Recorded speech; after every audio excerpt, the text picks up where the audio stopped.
no longer there. Now they've got one in Cavani. They need to play him because Martial is so much better off the left-hand side. OK, but it is a win for Manchester United, and it rounds off 4 games that have thrown up plenty of talking points for this weekend in the Premier League. It all began with Chelsea, who went temporarily top, winning 2-0 at Newcastle. Aston Villa furious that a goal didn't stand in the last minute against Brighton, who won their second game of the season. Spurs, 3 shots, 2 goals, 3 points. Manchester City also having a goal ruled out in that game.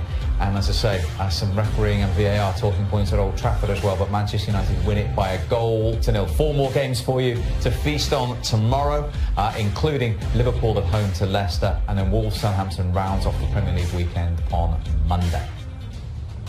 So, for the first time on a match day under Jose Mourinho, Spurs end it top of the table. Liverpool will go level on points with them tomorrow if they can beat Leicester. Manchester United up to 13 points and 9th, courtesy of those 3 against West Brom. The Baggies still in the bottom 3 and still one of 3 clubs still to record a victory this season. Burnley and Sheffield United, of course, still get an opportunity this weekend to get their first win of the season. To us, winning this game, first of all, not because it's the first win at Old Trafford, but because we need points in the league. It was a tough game. I think we can do much better. We create a lot, but we have to do. I think we have qualities to do much better.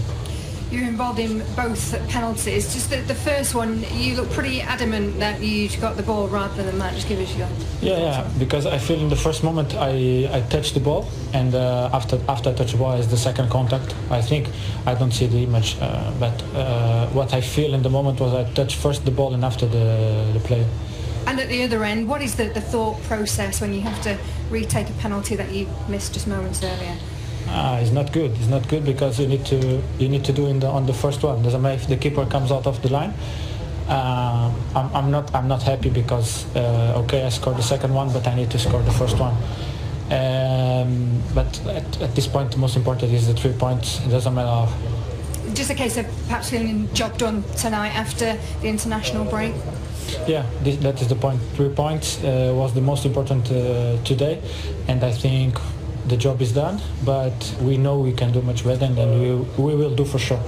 And moving on from here, Basic's here next. There is a feeling that you need to redeem yourself after the first result in Turkey? No. It doesn't matter the result in Turkey. Now we know we have to win. We need points in the Champions League to keep in the first place, and this is what we will do. Thanks, Bruno. Thank you very much. We'll come to his 2 penalties, actually, the retake on one, in a moment. But first of all, 5 minutes prior to that, West Brom had been awarded a penalty. So first of all, did you think on first viewing this was a penalty? Yes, most definitely. Fernandes rushes into him. He catches him. On closer inspection, he touches the ball just before he catches him. So I think once the referee goes to see this, he overturns it. And does he get it correct? I'm not sure. You know why I'm not sure? Because anywhere else on the field, like there's a touch there, you see the slight touch, but it doesn't matter if you touch the ball first. If you touch the ball first, it doesn't matter. If you still make contact with the opposition, and he's done both. He touched the ball, but he's also touched Gallagher.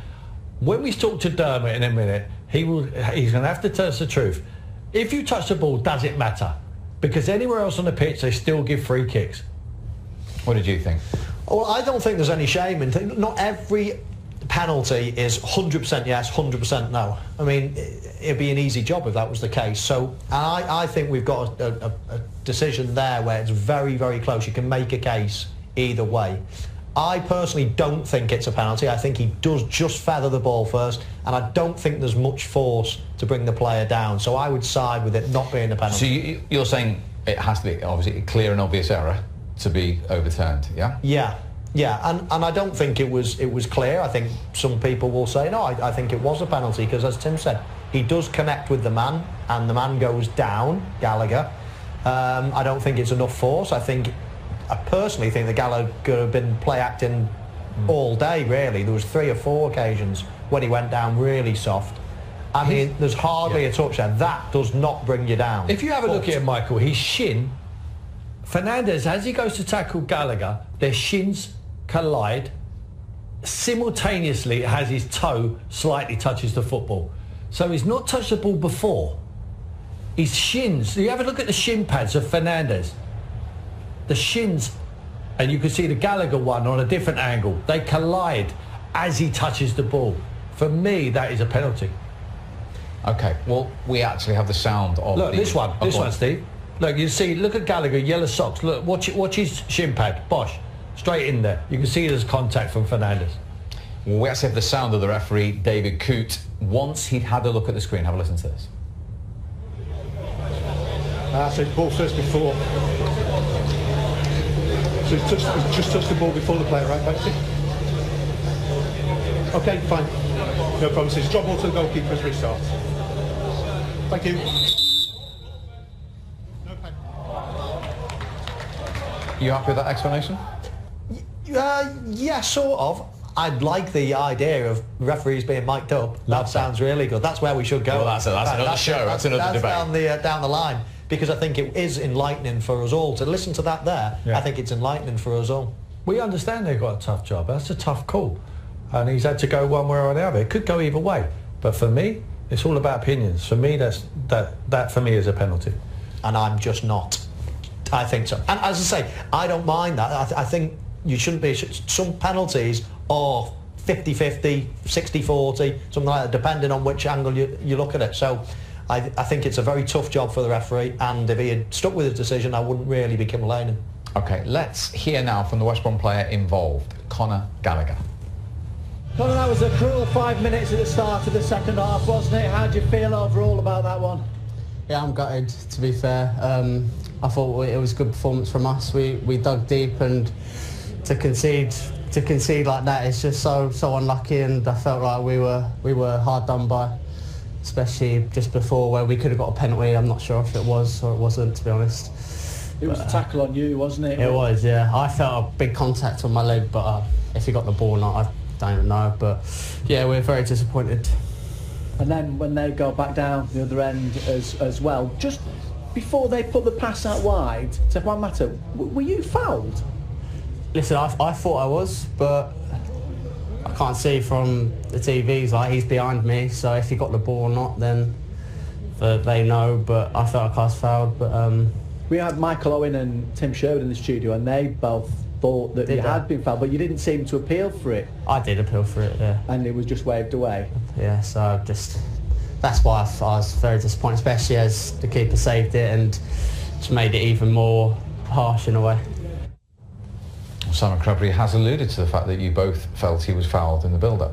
It did look like that, but all I would say is that the penalty went against him. He sort of went down too easy. There was another occasion in the first half where he went down and the referee waved play on, said, that's, you're making the most of it. So maybe it was in the back of his mind that Gallagher goes down a little bit easy, because we both thought it was a foul on the edge of the box before the penalty. But the interesting thing is, VAR they then could have come back to that. It was only happened a couple of seconds before the penalty. So they could have come back and they've obviously decided that it wasn't a foul. So many things to clear up. I think we need to go from one Gallagher to another, to Dermot Gallagher. And before we get to that Manchester United penalty, let's go back and get your view then. I've got Tim Sherwood saying it should have been a penalty, and once David Coote had looked at it, he should have stuck with his original decision, and Michael agrees with what the referee did. Where are you, Dermot? To inside the penalty, Tim, you're absolutely spot on there. Just because you get the ball, it doesn't negate further punishment. We've seen players get a nick on the ball, follow through and catch the man. Yeah. It can be outside the penalty, it can be inside the penalty area. It can be a free kick or a penalty. You've got to bear that in mind. But I think what you have to bear in mind, that every element of physical contact isn't a foul. And I think on this occasion, that's not enough to give a foul for me. Yeah. And why are we seeing all these replays in slow motion? I thought we were meant to see them in full time. That's another mystery to me, Tim, honestly, because as you quite rightly say, when you look at something in slow motion, it loses a lot of the impact, it loses the intensity. As you say, when you see a tackle as it happens, as I said, I thought it was a penalty first of all. When I see it again like that, I didn't. Sometimes we're convinced by that because of slow motion, but yeah, I think they should rerun it at full speed as well. Okay, well, let's rerun one thing at full speed. These boys think Conor Gallagher